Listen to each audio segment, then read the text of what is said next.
बच्चों, आज हम लोग कुंवर नारायण जी द्वारा रचित काफी प्रसिद्ध कविता एक वृक्ष की हत्या का अध्ययन करेंगे।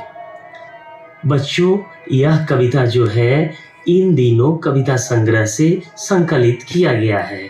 सर्वप्रथम हम कविता का वाचन करते हैं। अब की घर लौटा तो देखा वह नहीं था, वही बूढ़ा चौकीदार वृक्ष जो हमेशा मिलता था। अब हम लोग इस कविता का जो मूल भाव है वो हम लोग समझ लें। बच्चों, एक वृक्ष की हत्या प्रसिद्ध कवि कुंवर नारायण द्वारा रचित एक संवेदनशील और विचारोत्तेजक कविता है। इस कविता में कवि ने एक वृक्ष के कट जाने की घटना को केवल एक पेड़ की मृत्यु नहीं बल्कि प्रकृति, पर्यावरण और जीवन के प्रति मनुष्य की असंवेदनशीलता के रूप में प्रस्तुत किया है। कवि बताते हैं कि वृक्ष वर्षों तक धरती, मनुष्य और अन्य जीवों की निस्वार्थ सेवा करता है।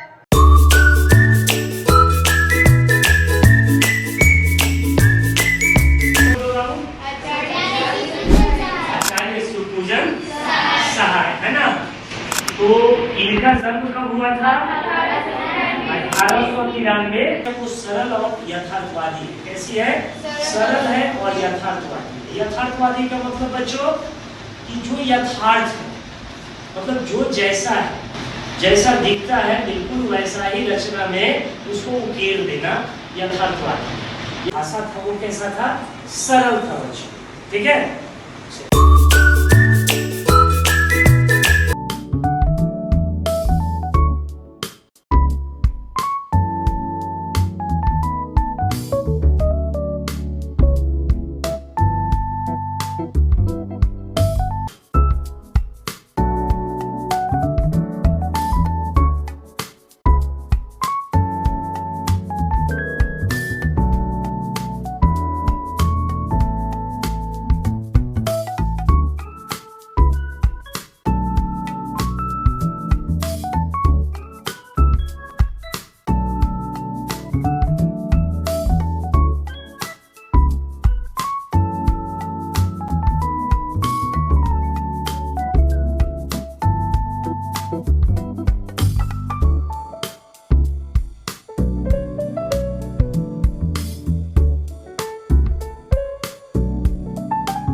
जो है संज्ञा के बारे में जान गए?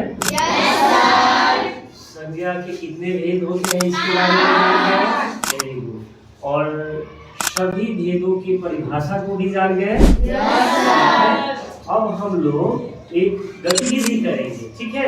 और उस गतिविधि के माध्यम से हम लोग जो है पांचों संज्ञा की पहचान करेंगे, ठीक है। तो यहाँ आप लोग देख रहे हो कि पांचों संज्ञा जो है लिखा हुआ है। व्यक्तिवाचक संज्ञा, जातिवाचक संज्ञा, भाववाचक संज्ञा, समूहवाचक संज्ञा, द्रव्यवाचक संज्ञा। राइट ना? अब क्या करना है कि मैं इन सबके कुछ उदाहरण जो है इस पर्ची पे लिख दिया, ठीक है।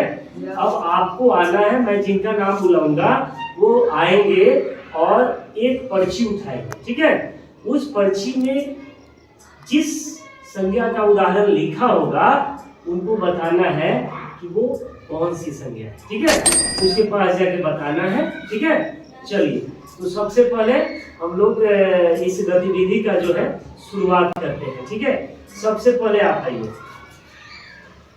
चलिए कोई एक पर्ची अपने मन से। जोर से बोलिएगा सबको, इधर घूम के सबको दिखाइए, इधर दिखाइए, सबको दिखाइए। क्या आया है? जोर से बोलिए। बचपन। क्या आया है? बचपन। बचपन। Very good. चलिए, बचपन जो है किसमें आएगा? जाइए उसके सामने बताना है ऐसे, कौन सा है? चलिए बच्चों, सही बताई है। Yes sir. जो है भाववाचक संज्ञा है, तो ताली बजा दीजिए। बहुत अच्छा, शाबाश। अब चलिए नेक्स्ट जो है आप आइए, आप आ जाइए, उधर आगे से आइए, आगे से आइए। चलिए आप उठाइए।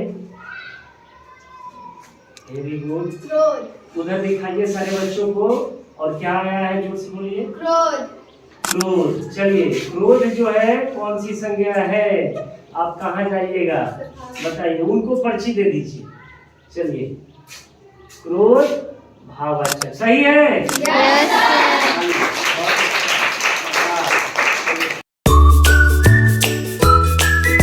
आज हम लोग क्या पढ़ेंगे? Very good. यहाँ बोर्ड पे लिखा हुआ है शब्द के भेद। यानी आज हम लोग जानेंगे शब्द के भेद। शब्द का भेद आप लोगों को बताने के लिए मैंने जो है एक TNM का निर्माण किया। किस चीज का निर्माण किया है? ताकि, और यह TNM का मैंने नाम दिया है शब्द के भेद का वृक्ष। शब्द के भेद का वृक्ष। देखिए, ये वृक्ष का मॉडल है, ठीक है। और शब्द का जो भेद है, 4 तरीके से हम लोग उसको पढ़ते हैं। इसमें एक होता है अर्थ के आधार पर, दूसरा होता है उत्पत्ति के आधार पर, तीसरा होता है रचना के आधार पर, और चौथा होता है रूपांतर के आधार पर। तो सबसे पहले बच्चों हम लोग जो है क्या जानेंगे? अर्थ के आधार पर, कि शब्द का अर्थ के आधार पर कितने भेद होते हैं। शब्द का अर्थ के आधार पर कितने भेद होते हैं? आप लोग 2 भेद होते हैं। Very very good. कौन कौन से होते हैं? सार्थक शब्द, निरर्थक शब्द। अच्छा, सार्थक शब्द किसे कहते हैं? देखिए, जिस शब्द का कोई अर्थ निकले, यानी जो भी अर्थपूर्ण शब्द हो उसे हम क्या कहते हैं? सार्थक शब्द कहते हैं। जैसे मान लीजिए खाना, पीना, उठना, बैठना, इन सब अगर हम शब्द को बोल रहे हैं तो क्या पता चल रहा है? एक अर्थ का पता चल रहा है आपको, उसका अर्थ पता। जैसे मैं बोल दूं कि आप इधर आइए, तो आपको पता चला ना, आना। आना क्या हो गया? एक अर्थपूर्ण शब्द हो गया, है ना। उसे पता चला कि सर मुझे बुला रहे हैं, सर के पास मुझे जाना चाहिए। मैं बोलूं कि खाओ, यानी खाना, है ना। तो खाना से क्या पता चल रहा है कि सर आपको किस क्या करने के लिए बोल रहे हैं? खाने के लिए बोल रहे हैं। तो ये सारे क्या हो गए? सार्थक शब्द। यानी जिस शब्द से कोई अर्थ निकले उसे हम क्या कहते हैं? सार्थक शब्द। और अब जानेंगे हम लोग निरर्थक शब्द किसे कहते हैं। देखिए, निरर्थक शब्द जिस शब्द का कोई अर्थ नहीं है, यानी अर्थहीन शब्द को हम लोग क्या कहते हैं? निरर्थक शब्द। जिस शब्द से कोई अर्थ नहीं निकले उसे हम क्या कहेंगे? जैसे मैं बोल दूं कि रोटी, रोटी तो शब्द होता है, लेकिन मैं बोल दूं रोटी, क्या इस अर्थ पता चल रहा है? जैसे मान लीजिए सार्थक शब्द चोर है ना। मैं इसको उलट ट्विस्ट कर रहा हूँ और मैं बोलूँ कि रचो, क्या यह सब सार्थक है? इसका कुछ अर्थ आ रहा है? कोई अर्थ इसका नहीं आ रहा है। यानी यह शब्द कैसा हो गया? निरर्थक हो गया, यानी अर्थहीन शब्द हो गया, जिसका कोई अर्थ नहीं है। पता चल रहा है ना? ठीक। अब चलिए हम लोग जानेंगे उत्पत्ति क्या था। उत्पत्ति के आधार पर शब्द के कितने भेद होते हैं? कौन कौन होते हैं? सबसे पहला क्या होता है? तत्सम शब्द। दूसरा क्या होता है?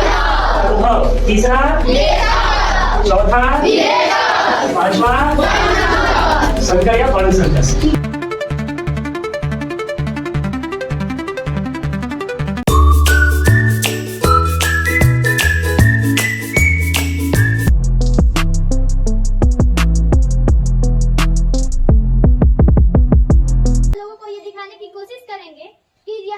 पैकेट बंद चीजें जो है वो हमारे लिए इतनी हानिकारक है कि हम मतलब जानते भी नहीं है और उससे आगाह भी नहीं है। तो उसमें क्या पैकेज जो आइटम है, डिब्बाबंद जो पदार्थ है, उसमें क्या ज्यादा मात्रा में पाया जाता है? जो पैकेट बंद जो चीजें है उसमें तेल और चीनी की मात्रा बहुत ज्यादा होती है। अच्छा। प्रोजेक्ट के माध्यम से लोगों को ये बताना चाहते हैं, यहाँ पे जो हम टॉफी लोगों के द्वारा उपयोग में लाया जाता है और बच्चों के उपयोग में लाया जाता है। टॉफियों में बहुत सारे टॉफियों में 20% चीनी का इस्तेमाल किया गया है। फिर यहाँ पे किसमी आता है, ये भी एक प्रकार का चॉकलेट ही है, इसमें भी 20% का चीनी का उपयोग किया गया है। ये स्नेकर या इसे मंच भी बोल सकते हैं, इसमें भी 20% चीनी का उपयोग किया गया है।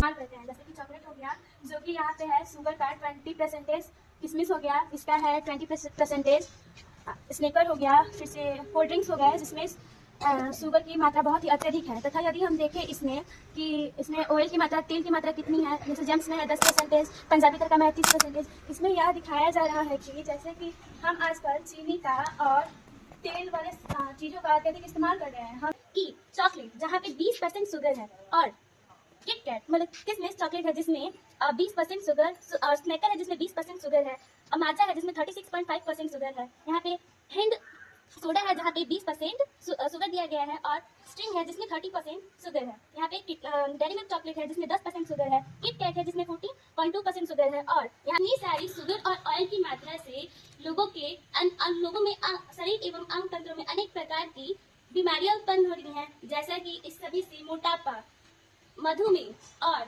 दंत शरण की समस्याएं उत्पन्न हो रही हैं जो मानव को अनेक प्रकार की बीमारियों से ग्रसित कर रही है।